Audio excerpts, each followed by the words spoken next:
I want to do one more problem with you to show you how conservation of momentum can help us solve problems. So far, you should be able to predict the final momentum of a system by calculating the initial momentum. Momentum is conserved, so the initial momentum of your system has to equal the final momentum unless some other object is coming in, interacting with your system. You should be able to predict the final velocity of a system after an inelastic collision. Okay, now we're going to do a new type of problem. This one I think is actually pretty interesting. So let's say that you are an astronaut. I'm going to draw you right here. And let's say that you're going on a spacewalk to repair the International Space Station or something like that. But then, oh my goodness, gasp of disbelief, please. Your tether snaps. So you are tethered to the space station so that you don't go flying off into space. There's the space station. That's actually what it looks like. Your tether snaps and it breaks. And so you are stuck. Remember, in space, there's no air particles, no substances at all that you can like swim and push against. So you are stuck.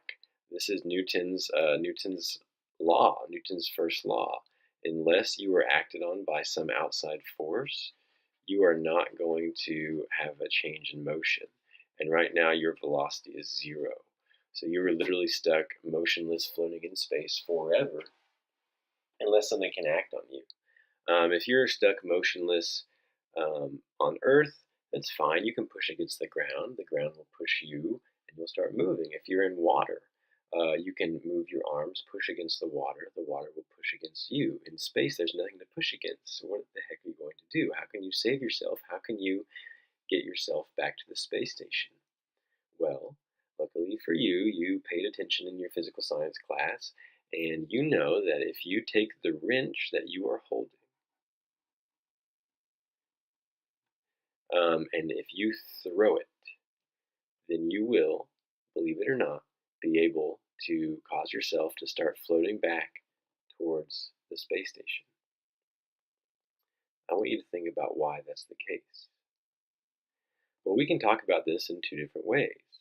If you throw the wrench, what have you applied to the wrench? You've applied a force, right? So let's say here's the wrench, and you apply a force this way. So this is a force of push felt by the wrench, dealt by the astronaut. So think about this. If this is you, the astronaut, there are no forces acting on you right now. You are motionless.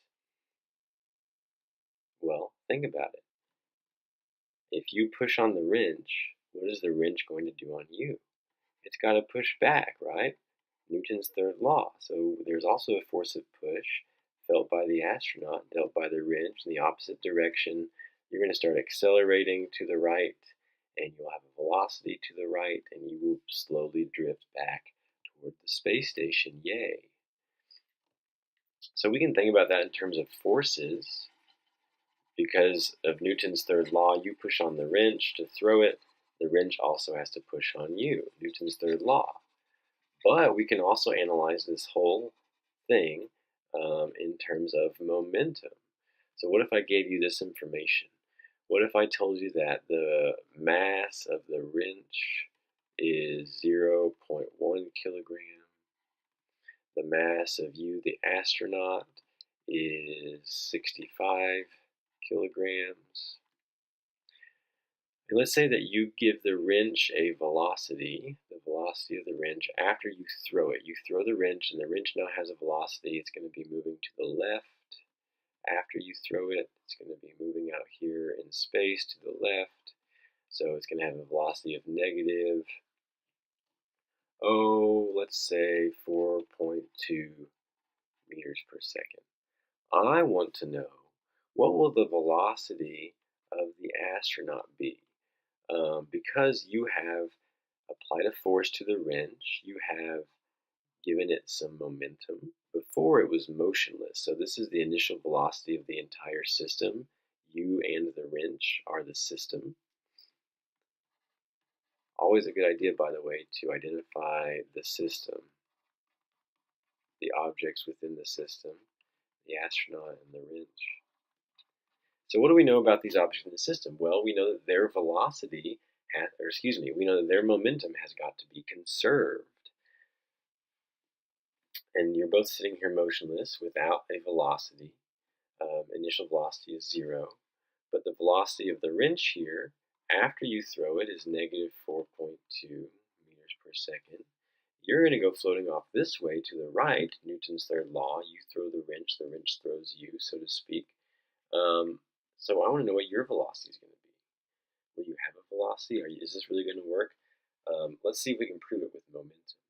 Remember, momentum is conserved, so that momentum before you throw the wrench has got to equal the total momentum of the system after you throw the wrench. Remember, we're talking about the entire system.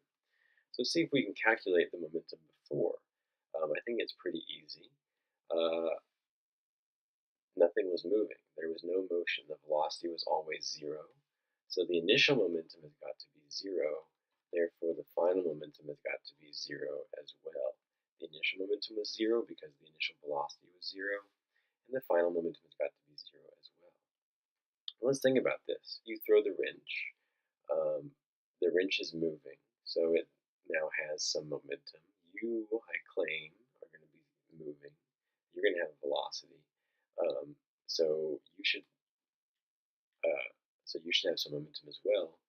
Well, the final momentum of the entire system has got to equal 0. So can we not say this? I'm going to come down here where I have more room. 0, the initial momentum, has got to equal the final momentum. And the final momentum, 0, equals just the momenta of the objects added together, right? So I could say the mass of the wrench times the velocity of the wrench plus the mass of the astronaut times the velocity of the astronaut. I'm just saying, okay, the momentum for the wrench plus the momentum of the astronaut added together has got to be that 0. Has got to be what it was initially. Momentum is conserved.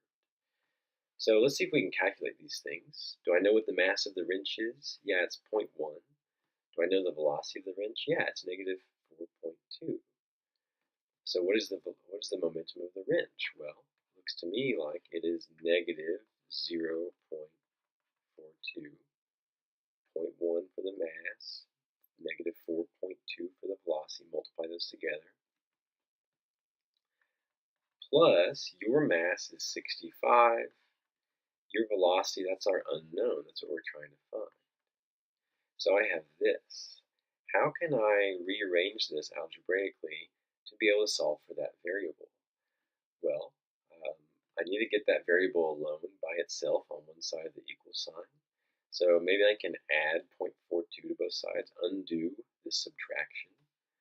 That will get me 0.42. I've added 0.42 to both sides, equals 65 times the velocity of you, the astronaut. How can I solve for that now? Yeah, divide both sides by 65. And so your velocity, it's tiny because the wrench is so small, but it's there.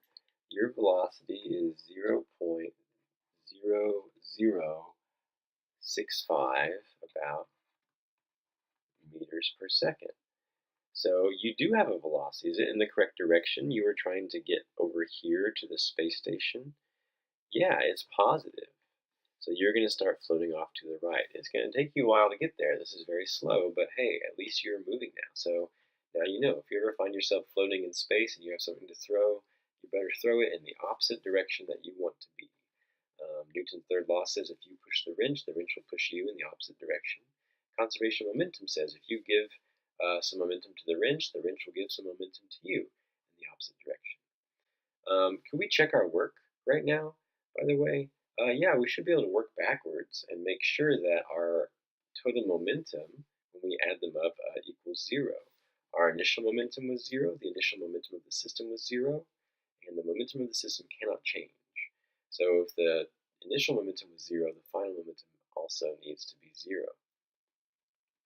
So I'm going to come over here and I'm going to check that work just to make sure that everything does indeed line up.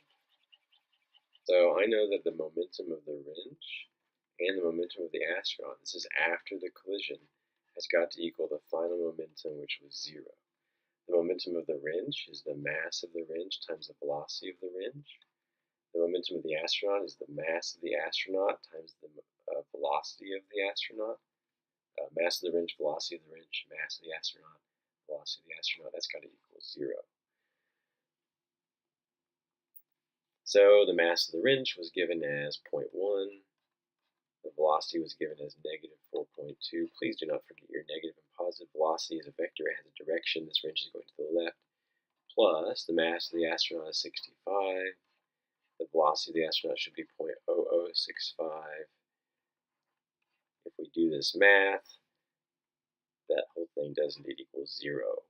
So, once again, the initial momentum was 0. The final momentum has got to be 0. We've just used that idea to show that if you throw the wrench to the left, conservation of momentum, you have got to go start moving to the right. The wrench is much, much smaller, so you're going to be moving with a tiny, tiny, tiny velocity. You push on the wrench pushes on you, Newton's third law idea.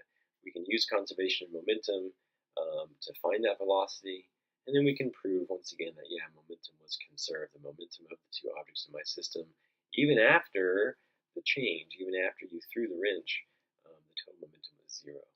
So momentum of objects in a system is always conserved. So you should be able to predict the final momentum of a system during any change, because you know that the initial momentum has got to equal the final momentum. For an inelastic collision, remember that's a collision where the objects stick together, you should be able to find the final velocity. And for a problem like this, when you have two objects that are together and then they go apart, you should be able to predict some final velocities there as well. Again, all based around this idea that the initial momentum of the system, don't forget to identify your system, the parts in your system, wrench and astronaut. The initial momentum of the system has got to equal the final. Momentum is conserved.